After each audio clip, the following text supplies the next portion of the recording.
Ya, assalamualaikum warahmatullahi wabarakatuh. Kembali lagi di channel Padepokan Loka Jaya. Ya, untuk sahabatku semuanya, subscriber dimanapun kalian berada, mudah-mudahan selalu dalam keadaan baik, keadaan sehat, banyak rezekinya. Yang belum dapat jodoh, mudah-mudahan dipertemukan jodohnya oleh Allah Subhanahu wa Ta'ala. Dan yang belum subscribe channel ini, kami harap untuk subscribe ya, dan berikan tanggapan kalian terkait apa yang kalian ketahui. Pada kesempatan malam ini,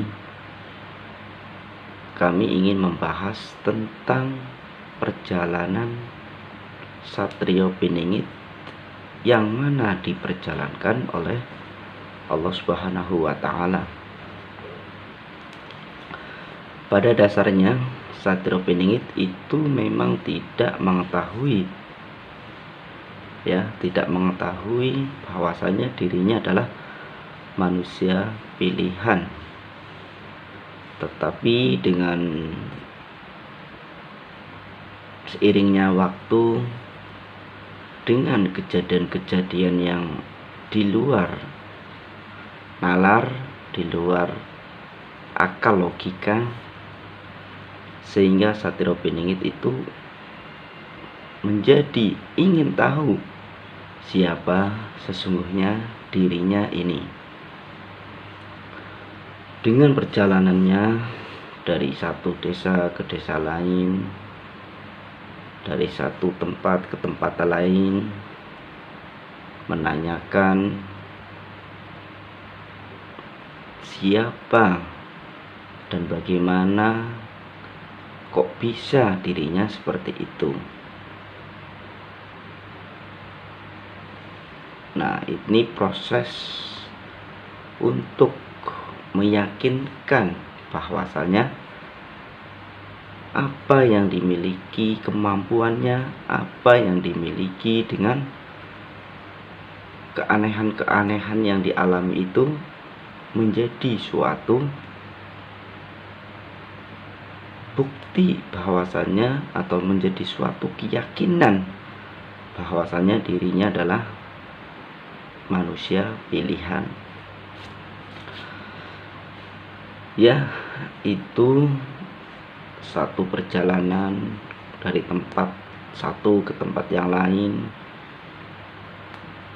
Satrio Piningit itu akhirnya menemukan jati dirinya, sehingga banyak petunjuk baik dari melalui mimpi, melalui leluhurnya, berkomunikasi dengan leluhurnya untuk menjalankan suatu amanah, suatu tugas yang diembannya, yang begitu besar, yang begitu berat,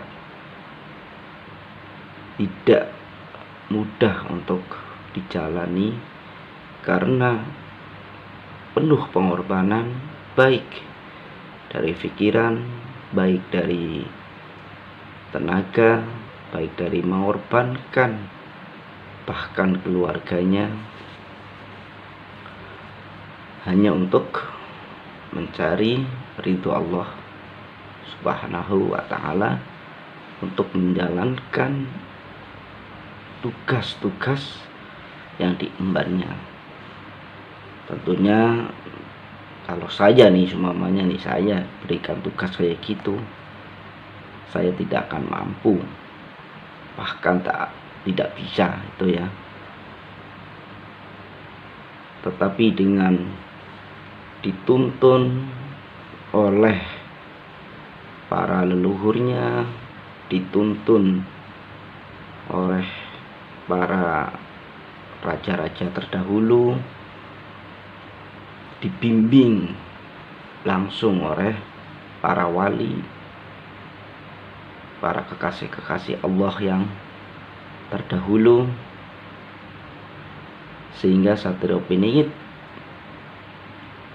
menjadi lebih percaya diri, menjadi kuat, menjadi yakin bahwasanya ini adalah salah satu tugas yang diberikan langsung oleh Allah. Tetapi perlu saya garis bawahi ya teman-teman, mohon maaf nih, bukan menggurui. Tentunya saya yakin teman-teman ini lebih tahu, lebih berpengalaman terkait dengan perjalanan yang sedang kalian lalui ini.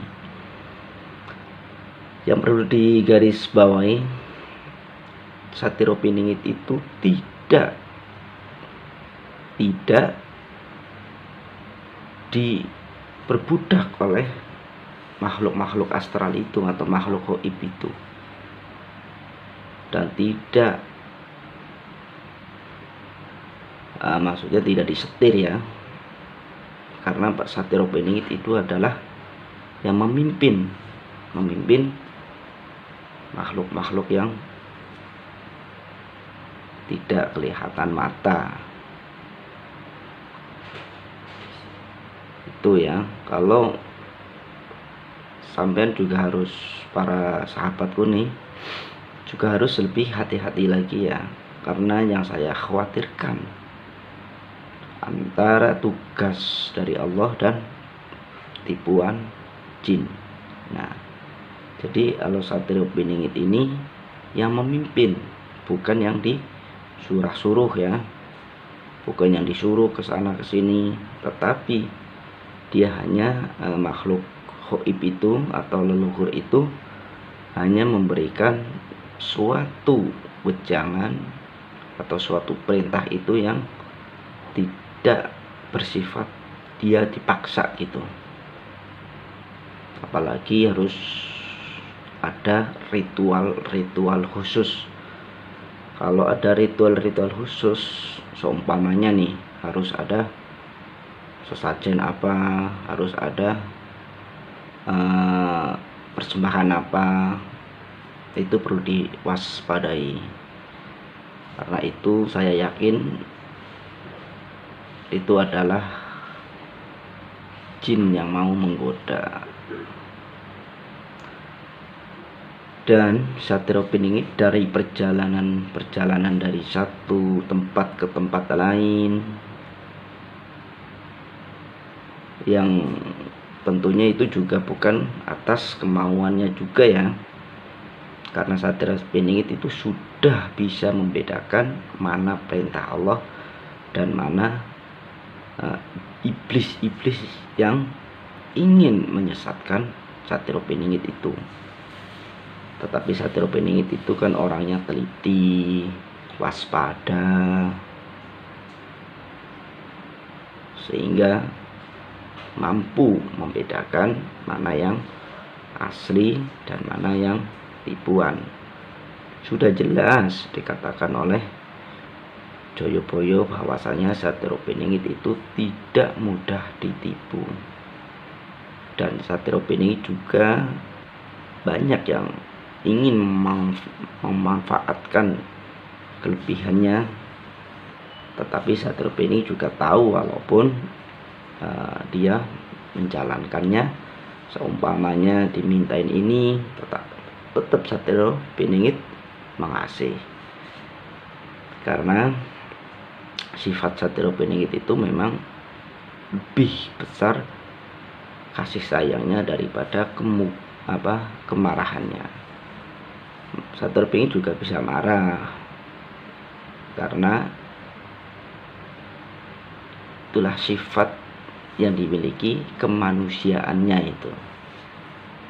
Tetapi yang perlu saya tegaskan juga di sini, tidak selalu marah-marah. Itulah kisah perjalanan Satrio Piningit yang tentunya sangat berat, sangat penuh dengan pengorbanan dari pikiran, dari hartanya, dari tenaganya. Dan Satriya itu yang saya hasil soal kami ini selalu mengerjakan sesuatu itu dengan syariat-syariat yang sudah ditetapkan.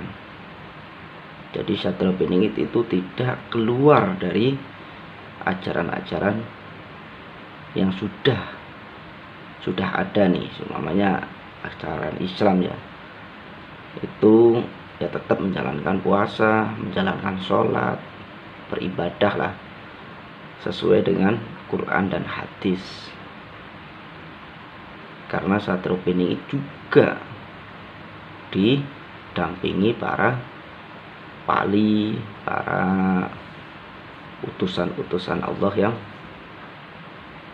lebih bertakwa, sehingga Satriya itu tidak, yang dijalankan, yang dilakuin tidak keluar dari syariat Islamnya. Itulah perjalanan Satriya yang begitu penuh dengan lika-liku, penuh dengan perjuangan. Jadi untuk teman-temanku semua, bila mana kalian sedang menjalankan lelakon atau menjalankan suatu perjalanan dan yang dijalankan, tentu perlu kesabaran yang besar. Lanjutkanlah perjuangan, lanjutkanlah apa yang perlu disampaikan, walaupun itu penuh dengan cacian, penuh dengan makian. Kalau itu benar, katakanlah benar. Ya, itulah dari sepenggalan tentang perjalanan Satriya Piningit. Salam santun dari Padepokan Lokajaya untuk teman-temanku semua, sahabatku semua. Bila mau bermain di Padepokan, silahkan, saya dengan senang hati. Bila mana ada yang mau bercerita tentang kisah-kisah yang kalian miliki, insya Allah dari tim Padepokan Jaya siap untuk menampung. Dan ada pada Padepokan Lokajaya sebenarnya itu ada nih di salah satu desa, khususnya atau umumnya di Jawa Tengah ya. Untuk sahabat yang mau bermain, silahkan. Terima kasih. Assalamualaikum warahmatullahi wabarakatuh.